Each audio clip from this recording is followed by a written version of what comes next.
our motivations are unbelievably interesting. I mean, I've been working on this for a few years, and I just find the topic still so amazingly engaging and interesting. So I want to tell you about that. The science is really surprising. The science is a little bit freaky, okay? We are not as endlessly manipulable and as predictable as you would think. There's a whole set of unbelievably interesting studies. I want to give you two that call into question this idea that if you reward something, you get more of the behavior you want. If you punish something, you get less of it. So let's go from London to the mean streets of Cambridge, Massachusetts, in the northeastern part of the United States. And let's talk about a study done at MIT, Massachusetts Institute of Technology. Here's what they did. They took a whole group of students, and they gave them a set of challenges. Things like memorizing strings of digits, solving word puzzles, other kinds of spatial puzzles, even physical tasks like throwing a ball through a hoop. Okay, they gave them these challenges, and they said to incentivize their performance, they gave them 3 levels of rewards. Okay? So if you did pretty well, you got a small monetary reward. If you did medium well, you got a medium monetary reward. And if you did really well, if you were one of the top performers, you got a large cash prize. Okay? We've seen this movie before. This is essentially a typical motivation scheme within organizations, right? We reward the very top performers, we ignore the low performers, and the other folks kind of in the middle. Okay, you get a little bit. So what happens? They do the test, they have these incentives. Here's what they found out. 1, as long as the task involved only mechanical skill, bonuses worked as they would be expected. The higher the pay, the better their performance. Okay, that makes sense. But here's what happens. But once the task called for even rudimentary cognitive skill, a larger reward led to poorer performance. Now, this is strange, right? A larger reward led to poorer performance? How can that possibly be? Now, what's interesting about this is that these folks here who did this are all economists, 2 at MIT, 1 at the University of Chicago, 1 at Carnegie Mellon, okay, the top tier of the economics profession. And they're reaching this conclusion that seems contrary to what a lot of us learned in economics, which is that the higher the reward, the better their performance. And they're saying that once you get above rudimentary cognitive skill, it's the other way around. Which seems like this kind of, the idea that these rewards don't work that way seems vaguely left-wing and socialist, doesn't it? It's kind of this kind of weird socialist conspiracy. For those of you who have those conspiracy theories, I want to point out the notoriously left-wing socialist group that financed the research, the Federal Reserve Bank. So this is the mainstream of the mainstream coming to a conclusion that's quite surprising, seems to defy the laws of behavioral physics. So this is strange. It's strange finding. So what do? They say, this is freaky. Let's go test it somewhere else. Maybe that $50 or $60 prize isn't sufficiently motivating for an MIT student, right? So let's go to a place where $50 is actually more significant relatively. Right? So let's take the experiment. We're going to go to Madurai, India, rural India, where $50, $60, whatever the number was, is actually a significant sum of money. So they replicated the experiment in India roughly as follows. Small rewards, the equivalent of 2 weeks' salary. Small performance, low performance, 2 weeks' salary. Medium performance, about a month's salary. High performance, about 2 months' salary. Okay, so those are real good incentives. Okay, so you're going to get a different result here. Well, what happened, though, was that the people offered the medium reward did no better than the people offered the small reward. But this time around, the people offered the top reward. They did worst of all. Higher incentives led to worse performance. What's interesting about this is that it actually isn't all that anomalous. This has been replicated over and over and over again by psychologists, by some extent by sociologists, and by economists, over and over and over again. For simple, straightforward tasks, those kinds of incentives, if you do this, then you get that, they're great. For tasks that are algorithmic, set of rules where you have to just follow along and get a right answer, if-then rewards, carrots and sticks, outstanding.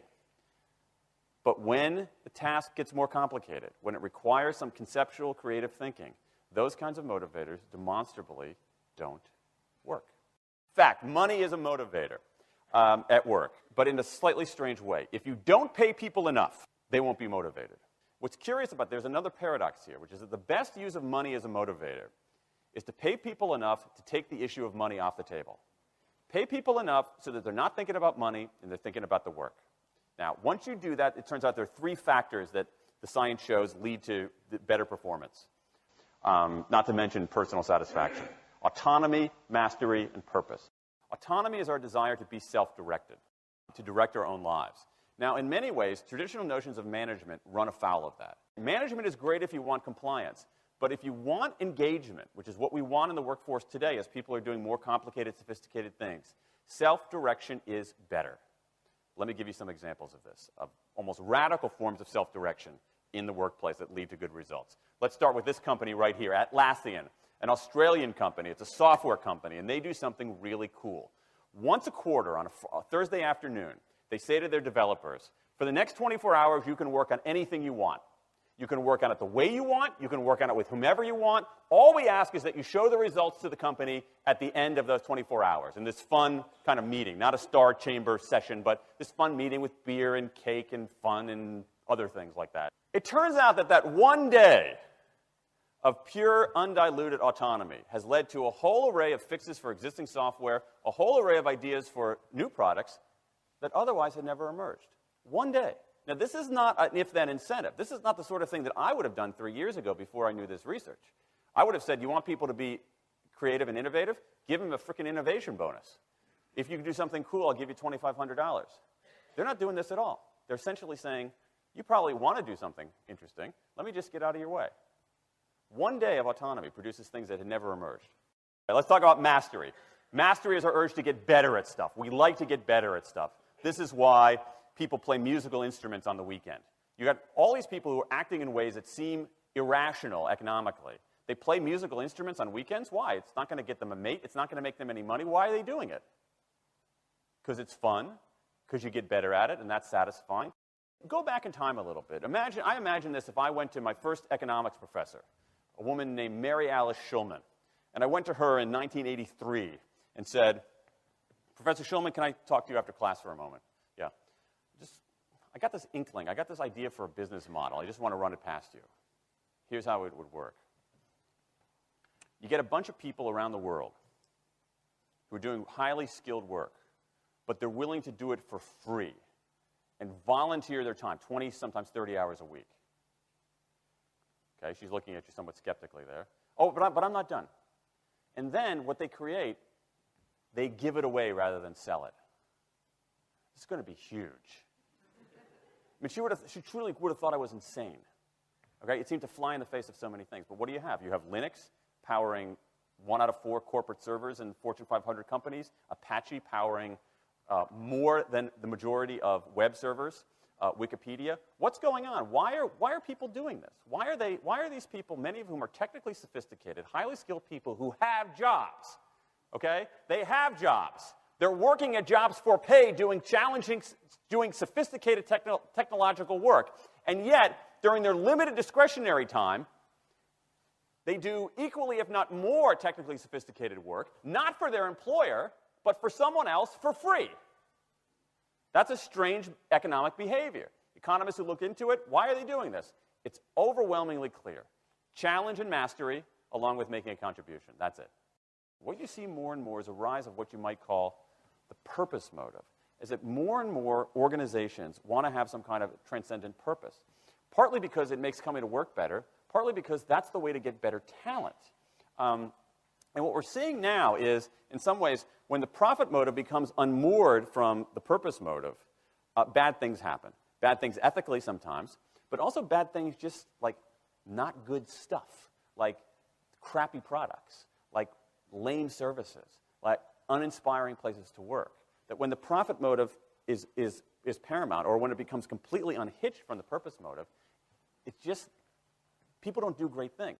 More and more organizations are realizing this and sort of disturbing the categories between what's profit and what's purpose. And I think that actually heralds something interesting. And I think that the organizations that are flourishing, whether they're profit, for-profit, or somewhere in between, are animated by this purpose motive. Let me give you a couple of examples. Here's the founder of Skype. He says, our goal is to be disruptive, but in the cause of making the world a better place. Pretty good purpose. Here's Steve Jobs. I want to put a ding in the universe. All right? That's the kind of thing that might get you up in the morning and racing to go to work. So I think that, that we are purpose maximizers, not only profit maximizers. I think the science shows that we care about mastery very, very deeply. And the science shows that we want to be self-directed. And I think that the big takeaway here is that if we start treating people like people and not assuming that they're simply horses, slower, smaller, better-smelling horses, if we get past this kind of ideology of carrots and sticks and look at the science, I think we can actually build organizations and work lives that make us better off, but I also think they have the promise to make our world just a little bit better.